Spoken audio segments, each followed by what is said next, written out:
Laurent Ledu, je suis le fondateur de Cadomix, partenaire de wicker.fr, et je vous propose aujourd'hui une dégustation de champagne sur le thème « Le champagne, un vin méconnu ». Ça peut surprendre à premier abord parce qu'effectivement tout le monde connaît le champagne, parle de champagne, célèbre les grands événements de sa vie avec du champagne, constate que le champagne fait partie de l'histoire, le vin des rois comme on disait. Eh bien, le champagne est très connu par cet aspect prestige, image, puis aujourd'hui marketing, beaucoup moins qu'en termes de vin. Et ce que je vous propose aujourd'hui, c'est d'approfondir cette dimension vin du champagne. Le champagne est un vin d'assemblage. Assemblage de vins de 3 cépages. Un cépage de raisin blanc, le chardonnay, un cépage de raisin noir, le pinot meunier, et un autre cépage de raisin noir, le pinot noir. La majeure partie des cuvées que l'on trouve dans le commerce sont constituées selon la règle des 3 tiers. Un tiers de chardonnay, un tiers de pinot meunier, un tiers de pinot noir.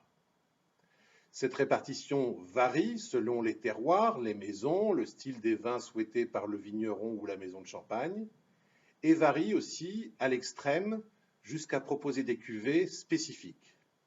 Le blanc de blanc est un champagne élaboré exclusivement à partir de raisins blancs. Le blanc de noir est un champagne exclusivement élaboré à partir de 2 raisins noirs, le pinot meunier et le pinot noir, dans des propositions variables. Je vous propose d'approfondir l'univers sensoriel du champagne, notamment les arômes des différents cépages qui composent le champagne et leur évolution dans le temps, au cours du vieillissement, pour comprendre comment, lorsque vous dégustez un champagne, se construit la richesse olfactive d'un champagne. Pour comprendre ce tableau, vous avez dans cette partie les cépages avec tout proche d'eux leurs arômes natifs.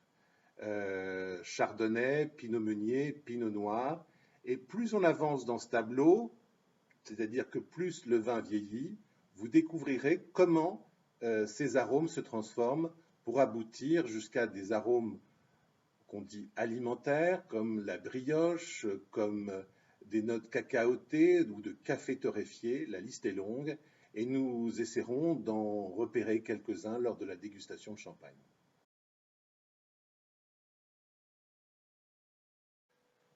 Dans la dégustation d'un vin, la première image qui s'impose, c'est le visuel du vin, la découverte dans le verre.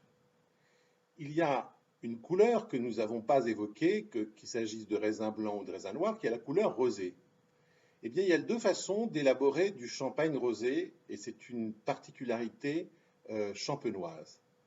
En effet, l'appellation a eu l'autorisation de vinifier des rosés en mélangeant des cotons champenois rouges avec des vins blancs pour ensuite les transformer par la méthode champenoise en champagne.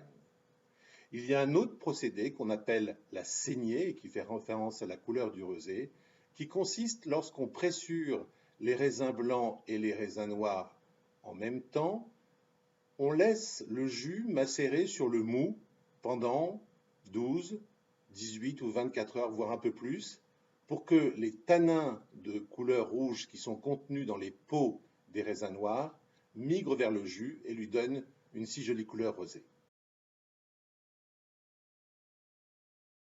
Des vins de champagne est très encadré par l'appellation avec des degrés divers. Les champagnes les moins dosés en sucre, ce sont les champagnes extra bruts, brut zéro, brut nature. Puis la plupart des champagnes consommés sont sous dosage brut. Et enfin, le champagne que l'on pouvait déguster aux anniversaires avec nos grands-mères était des champagnes demi-secs, donc un peu plus sucrés que le brut, voire sec, qui est très sucré et paradoxal par rapport au sentiment général qu'on peut avoir par rapport à un vin sec. c'est le contraire, c'est un vin sucré dans le cas du champagne. Et enfin, on peut aller jusqu'à doux, qui est une notion qui correspond finalement au champagne qui était dégusté par les rois à la cour de Louis XIV ou dans les cours d'Europe, qui étaient des champagnes très sucrés. C'est le grand pâtissier Pierre Hermé qui a souhaité qu'une maison de champagne lui élabore un champagne doux, donc très sucré, pour la dégustation de ses desserts. Un champagne du commerce, le brut de référence de la maison Jacquard, le champagne brut mosaïque, dont je vais vous faire découvrir la bouteille, qui d'ailleurs bénéficie d'un nouvel habillage.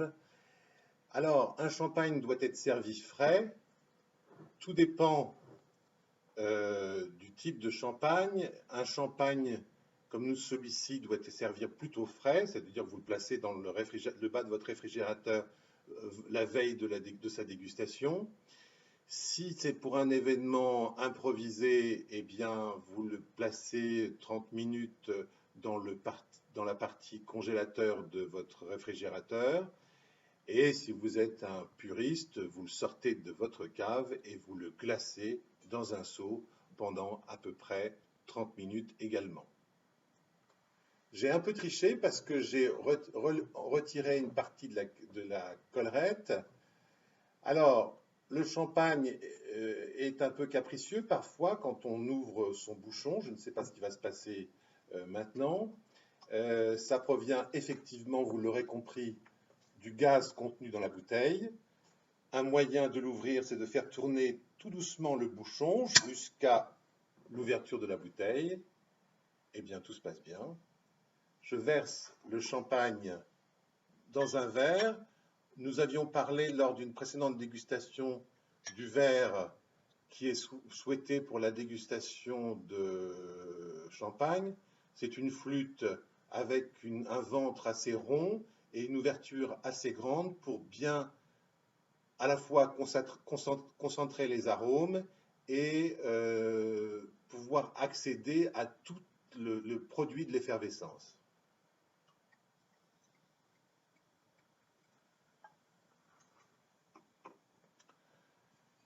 Alors, dans ce cas, bien, on peut dire que la couleur est, on va dire, jaune paille. Pour faire plus chic, nous dirons jaune or. Mais en l'espèce, elle est très, très, très peu teintée. Nous constatons qu'il y a une effervescence importante. C'est donc le gaz généré par la méthode champenoise qui se libère. Maintenant, il y a tout un registre très sophistiqué qui vous parlera, qui traite de la bulle, du cordon qui conduit la bulle jusqu'à la surface. Je serai beaucoup plus humble par rapport à cette appréciation parce que, entre nous, tout dépend de la qualité du verre, des aspérités du verre liées au moulage ou des petites frites qui sont faites, on raye le verre pour qu'il génère encore plus de bulles. Et puis ça dépend aussi des fibres du torchon avec lesquelles vous avez pu essuyer votre verre. Donc vous voyez, ça, l'effervescence est difficile à appréhender. Bon, ici elle est généreuse, donc nous n'allons pas nous gêner pour commencer à porter l'ouverture du verre à notre nez.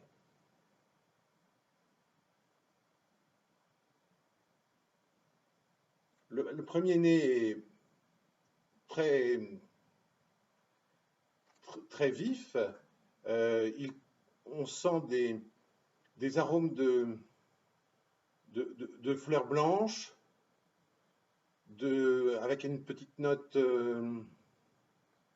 sucrée ou mielée pour faire un peu plus élégant. On perçoit effectivement des fruits blancs, des agrumes. Voilà en l'état tout ce que je peux vous dire au niveau du premier nez. Il faut être honnête, hein, tout dépend de l'heure à laquelle on déguste le vin et la satiété. Je n'ai pas, comme je le recommande souvent, équilibré ma bouche avec du pain blanc. Nous sommes il est 5h30 de l'après-midi. Ce n'est pas encore tout à fait l'apéritif. Et une mention importante à vous rappeler que l'abus d'alcool est dangereux pour la santé. Sachez consommer avec modération. Après aération du verre, en faisant tourner le précieux breuvage dans son verre, s'expriment en général d'autres arômes. Je perçois ici des arômes de peut-être encore de fruits blancs, des arômes je dirais peut-être de pain, de croûte de pain, ou de pain un peu grillé. Maintenant, portons le verre à nos lèvres. J'espère que vous dégustez aussi un champagne en même temps que moi.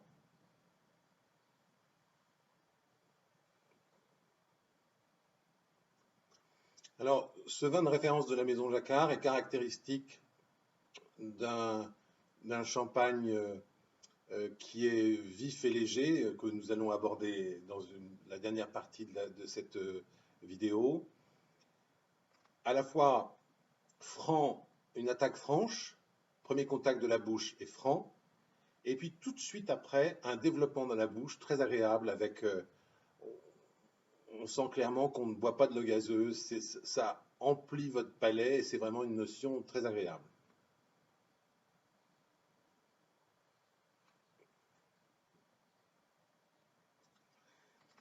C'est une bouche quand même qui est très équilibrée et la finale, moyennement longue, laisse une impression de plaisir, d'un vin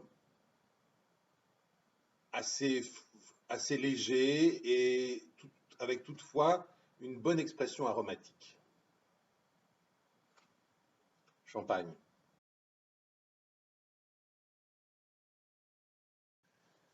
À chaque fois que vous dégustez un vin, après avoir pris quelques notes sur la description du nez, du premier nez, du second nez, de l'attaque de la bouche, du développement et de la finale, je vous ai déjà invité dans notre précédente vidéo à consulter sur Internet la fiche descriptive du vin que propose la maison qu'il commercialise ou qui l'a vinifié.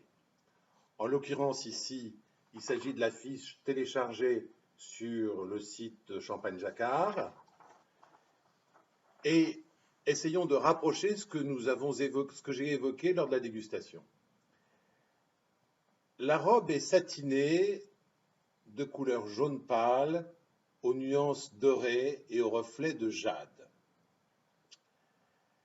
Les bulles fines annoncent un champagne frais et assez riche. C'est un peu marqueté, il faut reconnaître, mais la bulle fine, je me permets quand même... Moi, la finesse de la bulle, je l'aperçois en bouche, je ne l'aperçois pas tout à fait dans le verre. Le premier nez évoque des parfums fleuris, oui, chèvrefeuille en pétales et miellé, oui, je l'avais évoqué, des notes fruitées, poire écrasée, citron confit, pêche, des notes tendres et crémeuses, ainsi que le biscuit et la croûte de pain. Je n'avais pas tout évoqué, mais je me retrouve assez bien dans cette description. Je vous invite d'ailleurs, lorsque vous dégustez un vin, de redéguster à nouveau ce vin pour retrouver des caractéristiques de ce vin. L'aération du champagne révèle des notes plus denses, aussi bien fruitées, figues et grenades, je ne les avais pas perçues, et fleuries, lys, tournesol. Effectivement, on perçoit des notes de fleurs avec miellé et le chèvrefeuille a posteriori. Effectivement, on comprend bien l'allusion. Le vin se développe dans le palais avec une matière charnue, et fruité, complété par des arômes d'agrumes, citron, orange. L'ensemble de la bouche est droit, aérien et généreux. C'est vrai que ce vin a véritablement une présence en bouche. L'assemblage, eh bien, nous allons revenir à nos précédentes énumérations.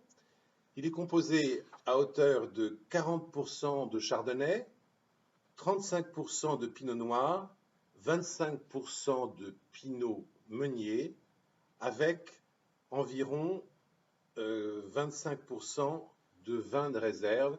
Ce sont les vins que l'on ajoute lors de la vinification du vin pour, lorsqu'il s'agit d'une maison, pouvoir respecter le style de la maison, quelles que soient les variations et les aléas climatiques qui ont fait que d'une année sur l'autre, les vins tranquilles ne sont pas les mêmes et qu'il faut donc modifier un peu la composition aromatique du champagne. Je vous propose aussi de bien regarder les fiches techniques proposées par les maisons de champagne parce qu'elles vous proposent des accords mets et champagne pour la cuvée, très intéressant.